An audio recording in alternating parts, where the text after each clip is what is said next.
ನಾನು ಈ ಒಂದು ನಾಟಿ ಪಾರಂಪರಿಕ ವೈದ್ಯ ಪದ್ಧತಿನ ಮುಂದುವರಿಸಲಿಕ್ಕೆ ಒಂದು ಒಂದು ನಿಖರವಾದ ಒಂದು ಕಾರಣ ಏನಂತ ಅಂದ್ರೆ, ನನ್ನ ಸ್ನೇಹಿತ ಏನಾದ್ರು ನನ್ನ ಕಣ್ಮುಂದೆನೆ ಬಂದು ನಾಗರಾವ್ ಕಚ್ಚಿ ಸತ್ತೋಗ್ಬಿಟ್ಟ. ಅವಾಗ ಏನಾಯ್ತು ಅಂತಂದ್ರೆ, ನಮ್ಮ ತಾತ ಬಂದು, ನಮ್ಮ ಅಜ್ಜಿ ಬಂದು, ನಮ್ಮ ತಾಯಿ ಬಂದು ನಾಗರಾವ್ ಕಚ್ಚಿದಕ್ಕೆ, ಚೇಳು ಕಚ್ಚಿದಕ್ಕೆ ಮತ್ತೆ ಕೊಳಕಮಂಡಲ ಹಾವು ಕಚ್ಚಿದಕ್ಕೆ ಬಂದು ಔಷಧಿನ ಕೊಡ್ತಾ ಇದ್ರು.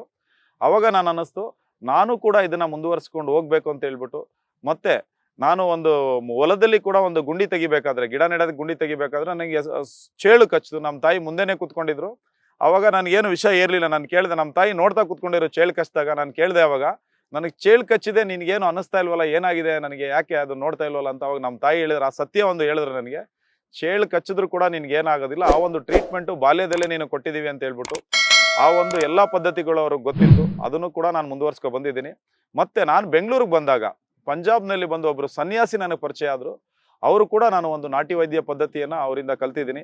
ಅದನ್ನು ಕೂಡ ಇಲ್ಲಿ ಮುಂದುವರ್ಸ್ಕೊಂಡು ಹೋಗ್ತಾ ಇದ್ದೀನಿ. ಈ ಆಶ್ರಮದಲ್ಲಿ, ಬಸವನಹಳ್ಳಿ ಶ್ರೀ ಶಿವಾನಂದ ಆಶ್ರಮ, ನೆಲಮಂಗಲ ರೈಲ್ವೆ ಸ್ಟೇಷನ್ ಹತ್ರ, ಇಲ್ಲಿ ಭಾನುವಾರ ಬೆಳಿಗ್ಗೆ 8 ಗಂಟೆಯಿಂದ ಹಿಡಿದು 2 ಗಂಟೆವರೆಗೆ ಇಲ್ಲಿ ಕೆಲಸ ಮಾಡ್ತೀನಿ. ಇದಾದ ನಂತರ ಮಧ್ಯಾಹ್ನದ ಮೇಲೆ ಬಂದು ಶ್ರೀ ಬಸವದೇವರ ಮಠ ನೆಲಮಂಗಲ, ಅಲ್ಲೂ ಕೂಡ ಮಧ್ಯಾಹ್ನದಿಂದ ಬಂದು ಸಂಜೆ 6 ಗಂಟೆವರೆಗೆ ನಾನು ನನ್ನ ಸೇವೆಯನ್ನು ಸಲ್ಲಿಸ್ತಾ ಇದ್ದೀನಿ.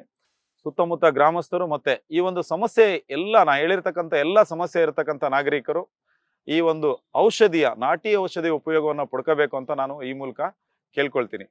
ಸ್ನೇಹಿತರೆ, ಡಯಾಬಿಟಿಸ್ ಕಾಯಿಲೆ, ಸಕ್ಕರೆ ಕಾಯಿಲೆಗೋಸ್ಕರ ರೆಡಿ ಮಾಡಿರ್ತಕ್ಕಂಥ ಔಷಧಿ. ಇದರಲ್ಲಿ ಬಂದು ಒಂದು 8 ರೀತಿಯ ಆಹಾರ ಪದಾರ್ಥಗಳನ್ನ ಮತ್ತೆ ಸುಮಾರು 4-5 ರೀತಿಯ ಗಿಡಮೂಲಿಕೆಗಳನ್ನ ಹಾಕಿ ರೆಡಿ ಮಾಡಿ ಇಡ್ತಿರ್ತಕ್ಕಂಥ ಔಷಧಿ ಇದು. ಸಕ್ಕರೆ ಕಾಯಿಲೆಗೆ ಬಳಸ್ತಕ್ಕಂಥ ಔಷಧಿ.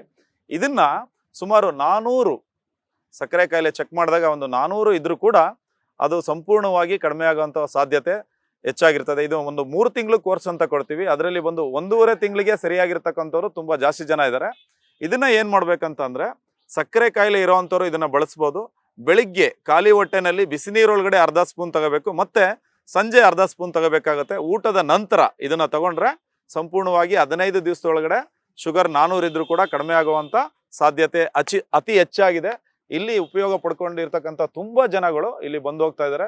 ಅವರ ಅನಿಸಿಕೆ ಕೂಡ ತಿಳಿಸಿದ್ದಾರೆ. ಗುಣವಾಗಿರ್ತಕ್ಕಂಥ ತುಂಬಾ ಜನ ಕೂಡ ಇದ್ದಾರೆ. ಸ್ನೇಹಿತರೆ, ಈ ಕೊಳಕಮಂಡಲ ಹಾವು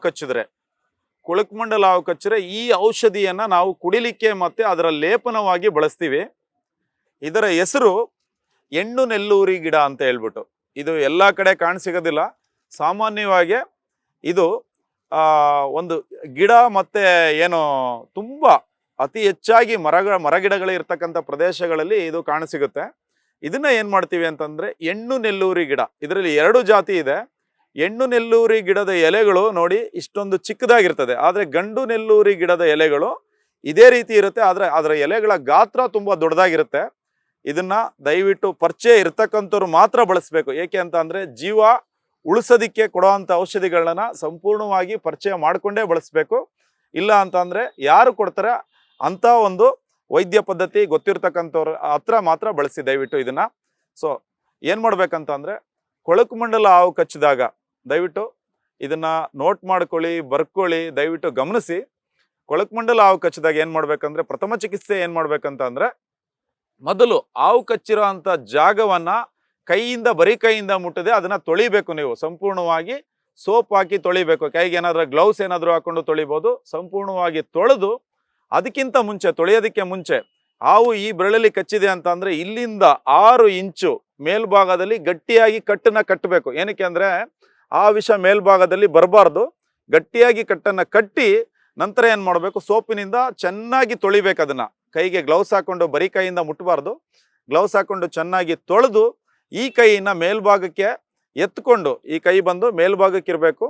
ಇದನ್ನ ಕೆಳಭಾಗಕ್ಕೆ ಬಿಡಬೇಡಿ. ಯಾಕೆಂದ್ರೆ ರಕ್ತ ಸಂಚಾರ ಕೆಳಗಡೆ ಹೋಗ್ಬಾರ್ದು, ಮತ್ತೆ ಕಚ್ಚಿರ್ತಕ್ಕಂಥ ಜಾಗದಲ್ಲಿ ಇರ್ತಕ್ಕಂಥ ರಕ್ತ ಮೇಲ್ಭಾಗಕ್ಕೆ ಬರಬಾರ್ದು. ಅದು ರಕ್ತದ ಜೊತೆಗೆ ಬೆರೆತ್ರೆ ಸಂಪೂರ್ಣವಾಗಿ ಆ ರಕ್ತ ಹಾಳಾಗ್ತಾ ಹೋಗುತ್ತೆ. ಆ ವ್ಯಕ್ತಿ ಬಂದು ಅರ್ಧ ಗಂಟೆಯಲ್ಲಿ ಸಾಯತಕ್ಕಂಥ ಒಂದು ಸಂದರ್ಭ ಕೂಡ ಅತಿ ಹೆಚ್ಚಾಗಿರುತ್ತೆ. ಮತ್ತೆ ಸಂಪೂರ್ಣವಾಗಿ ಕೈಯನ್ನ ಆವರಿಸುತ್ತೆ ಅತಿ ಹೆಚ್ಚಾದ ವಿಷ ದೇಹದೊಳಗೆ ಬಂದ್ರೆ. ಸೊ ನೀವು ಬಂದು ನಾಟಿ ವೈದ್ಯ ಪದ್ಧತಿ ಗೊತ್ತಿರ್ತಕ್ಕಂಥವ್ರನ್ನ ನೀವು ಸಂಪರ್ಕಿಸಿದ್ರೆ ಸಂಪೂರ್ಣವಾಗಿ ಒಂದು 10 ರಿಂದ 15 ದಿವಸ ನಾವೇನ್ ಮಾಡ್ತೀವಿ, ಪಥ್ಯ ಹೇಳ್ತೀವಿ. ಈ ಔಷಧಿಯನ್ನ ಕೊಟ್ಟು ಪಥ್ಯ ಹೇಳ್ತೀವಿ. ಈ ಔಷಧಿಯನ್ನ ಬಂದು ಮಜ್ಜಿಗೆ, ಸಪ್ಪೆ ಮಜ್ಜಿಗೆ ಜೊತೆನಲ್ಲಿ, ಉಪ್ಪು ಹಾಕದೇ ಇರತಕ್ಕಂಥ ಮಜ್ಜಿಗೆ ಜೊತೆನಲ್ಲಿ ಇದನ್ನ ಹರಿದು ಚೆನ್ನಾಗಿ ಕುಡಿಲಿಕ್ಕೆ ಹೇಳ್ತೀವಿ ಮತ್ತು ಅದರ ಲೇಪನವನ್ನು ಮಾಡ್ಲಿಕ್ಕೆ ಹೇಳ್ತೀವಿ. ಆ ಕೊಳಕಮಂಡಲ ಹಾವು ಕಚ್ಚಿರ್ತಕ್ಕಂಥವ್ರು ಸಂಪೂರ್ಣವಾಗಿ ಗುಣ ಆಗ್ತಕ್ಕಂಥ ಸಾಧ್ಯತೆ ಇದೆ. ದಯವಿಟ್ಟು ಈ ಒಂದು ಸಮಸ್ಯೆ ಇರ್ತಕ್ಕಂಥವ್ರು ನಮ್ಮ ಒಂದು ಆಶ್ರಮದ ಅಡ್ರೆಸ್ಸನ್ನು ಸಂಪರ್ಕಿಸಬಹುದು. ಮತ್ತೆ ಈ ವಿಡಿಯೋದಲ್ಲಿ ಬರ್ತಕ್ಕಂಥ ದೂರವಾಣಿ ಸಂಖ್ಯೆನ ಕೂಡ ಸಂಪರ್ಕಿಸಿ ಬರ್ಬೋದು.